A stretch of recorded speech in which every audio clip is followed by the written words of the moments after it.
Black Op Radio presents 50 Reasons for 50 Years.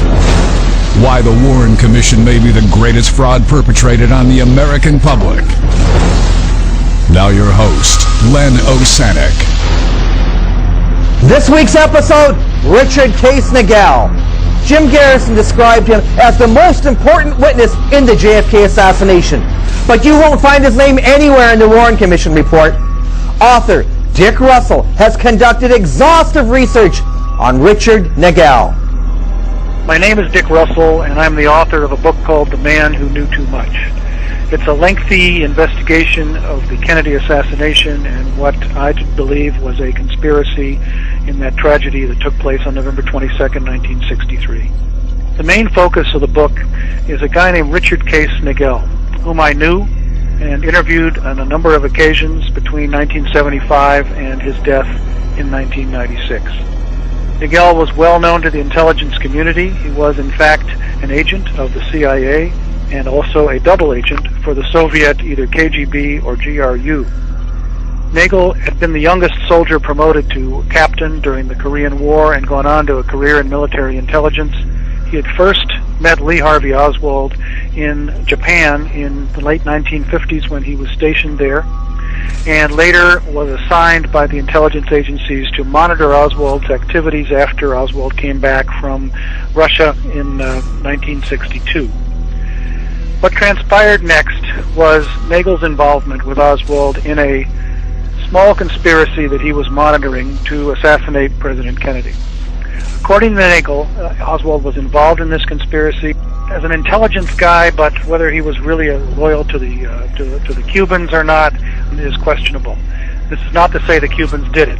The conspiracy that Nagell was involved in involved elements of the American intelligence community and anti-Castro Cuban exiles who were posing to Oswald as pro-Castro agents, and had supposedly convinced him that if he took part in this assassination, he would be welcomed in Cuba as a revolutionary hero because Castro was retaliating for the CIA's plots against him.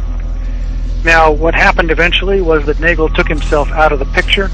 He was ordered to either convince Oswald that he was being set up, that this was a phony deal, or to kill him in Mexico City toward the end of September 1963. Instead, Nagell walked into a bank in El Paso, Texas, on the 20th of September, shot 2 holes in the ceiling of the bank, and intentionally got himself arrested and taken out of the picture.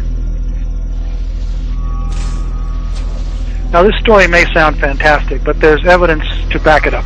And of all the people that I interviewed about the assassination, and there were many, including many who claimed to have had involvement, Nagell was, I believe, one of the few that was totally legitimate.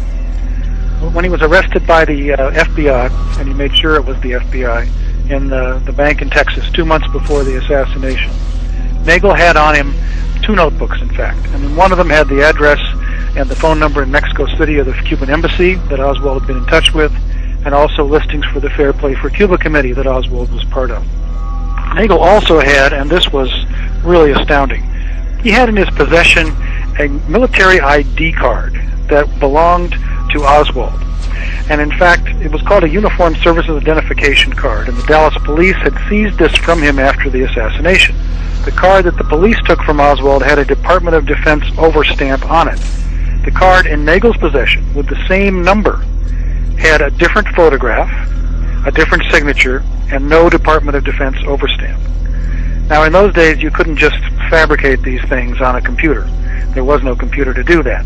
And so somehow, Nagell was involved with Oswald in this intelligence operation that involved him having different Uniformed Services identification cards. This was enough to convince me, the notebook and the ID card, that Nagell was for real.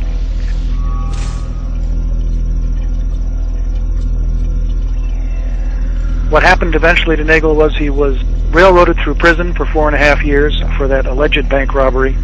When he came out, he was arrested on a train in East Germany and apparently taken to Moscow, where he was debriefed by the Russians over what had happened.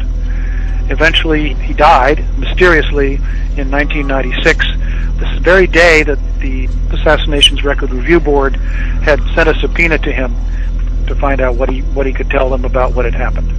That day, he was found dead in his home of an apparent heart attack.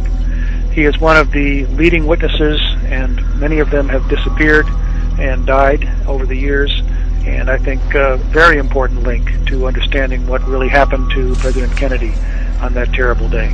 And I've chronicled all this in my book, The Man Who Knew Too Much.